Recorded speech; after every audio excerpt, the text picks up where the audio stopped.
Leather isn't just about comfort, it's about class. And to keep it looking and feeling its best, you need the right care. Today, I'm going to show you how to properly clean and condition your leather.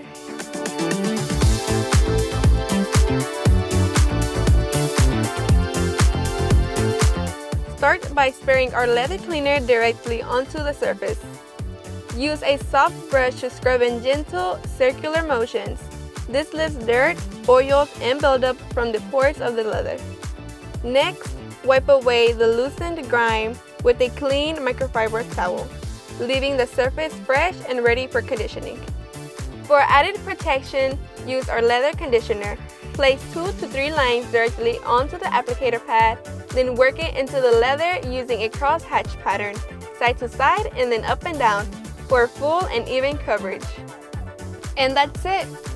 Clean, conditioned leather with a soft feel, original look, and lasting protection.